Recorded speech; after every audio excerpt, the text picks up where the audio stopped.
बच्चों, इस क्लास में हम लोग देखेंगे एनसीईआरटी के एक्सरसाइज 1.2 का क्वेश्चन नंबर 10।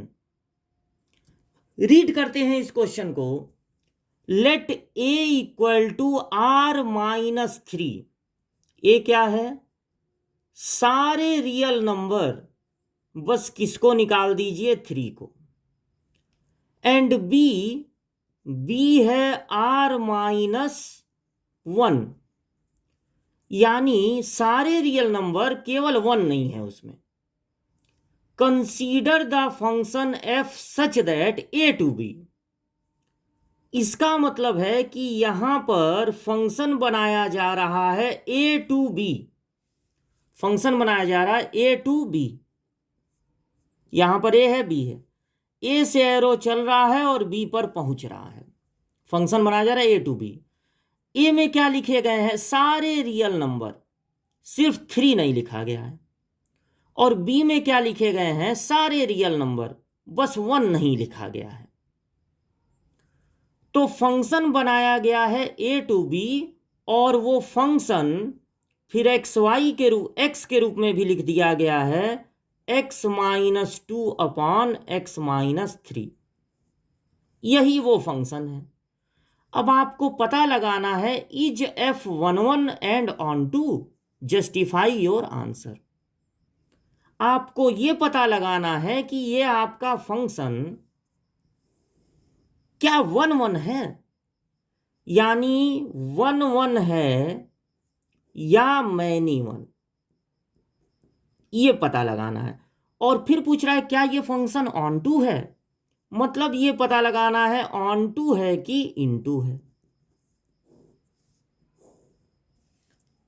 अगर आपको ये पता लगाना है कि कोई फंक्शन 1 1 है कि मैनी 1 है, तो एक बार उस फंक्शन में x की जगह x1 रखते हैं, एक बार x की जगह x2 रखते हैं, और दोनों को इक्वल कर देते हैं। अगर आपको ये पता लगाना है इनटू है कि ऑन टू है, तो फंक्शन को y सपोज करते हैं और फिर x को सब्जेक्ट बनाते हैं। ये तरीका है ये दोनों चीजें पता लगाने का। जब आप x की जगह x1 रखेंगे तो ये मिलेगा, फिर यहीं आप x की जगह x2 रखेंगे तो ये मिलेगा।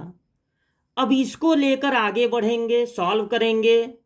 अगर x1 equal to x2 last में मिला, x1 इक्वल टू x2, तब ये फंक्शन कहलाएगा 1 1।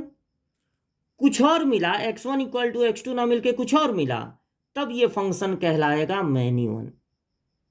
तो चलिए यहां पर करते हैं क्रॉस मल्टीप्लाई।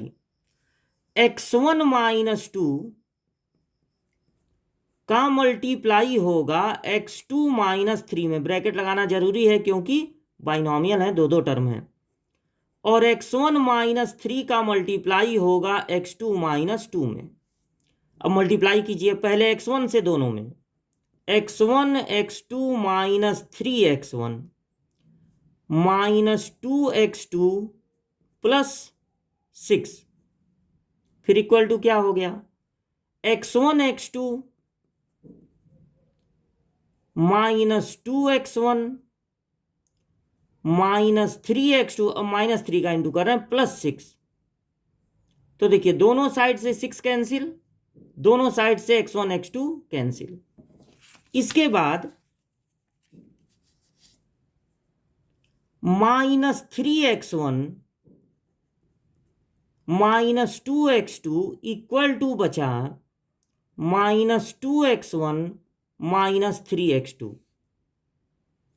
इस x1 वाले को x1 वाले के पास भेज दीजिए, ट्रांसफर कर दीजिए, इधर आके प्लस हो जाएगा। और x2 वाले को ट्रांसफर कर दीजिए x2 वाले के पास, दोनों प्लस माइनस हो जाएंगे। माइनस 3 और प्लस 2 मिलके क्या होगा? माइनस 1, और यहां भी माइनस 1। क्या मिला? x1 equal to x2।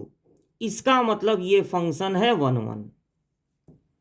अगर f(x1) को f(x2) के इक्वल करने पर आगे चलकर x1 = x2 मिला, तब वो फंक्शन हो जाता है 1 1। अब पता लगाना है ऑन टू है कि इनटू। फंक्शन को सपोज करेंगे y और x को बनाएंगे सब्जेक्ट। तो अब इसको इधर ट्रांसफर कर दीजिए, y से दोनों में मल्टीप्लाई हो जाएगा, y से दोनों में मल्टीप्लाई, ये हो जाएगा x - 2। अब x को फंक्शन बनाना है तो x वालों को एक साइड में कर दिया जाए। चलिए, इस x को प्लस x है ना, इधर आके -x, इसको उधर ट्रांसफर कर दीजिए, 3y उधर जाके प्लस हो जाएगा। x को कॉमन ले लीजिए क्योंकि x को बनाना है सब्जेक्ट, तो बचेगा y - 1।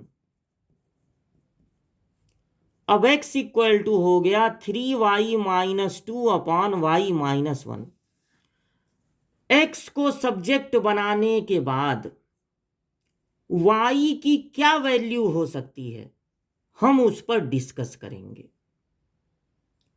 अगर y की वैल्यू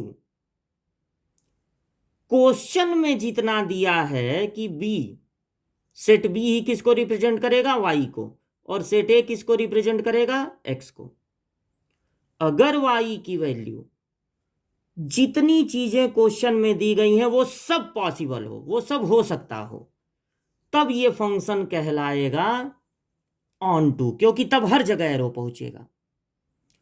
यहां पर y देखिए अपॉन में है और y -1 है, यानी y की वैल्यू 1 होने पर अपॉन में 0 हो जाएगा, तो y की वैल्यू 1 नहीं हो सकती। सारे रियल नंबर हो सकते हैं लेकिन 1 नहीं हो सकता, और बिल्कुल यही बात क्वेश्चन में भी दी गई है। y की वैल्यू सारे रियल नंबर हो सकते हैं एक्सेप्ट 1, यानी हर जगह एरो पहुंचेगा, सिर्फ 1 पे नहीं पहुंचेगा, और 1 तो इसमें है ही नहीं। यानी जितनी चीजें यहां पर हैं, जितने नंबर यहां पर हैं, हर जगह एरो पहुंचेगा। और अगर यहां जो आया है वो आपके क्वेश्चन में दिए गए रेंज से मैच करे, तो इसका मतलब है कि वो फंक्शन हो जाएगा ऑन टू।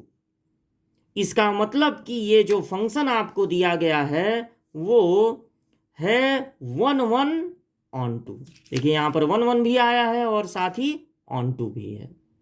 ठीक है, तो ये क्वेश्चन नंबर 10 का सॉल्यूशन था।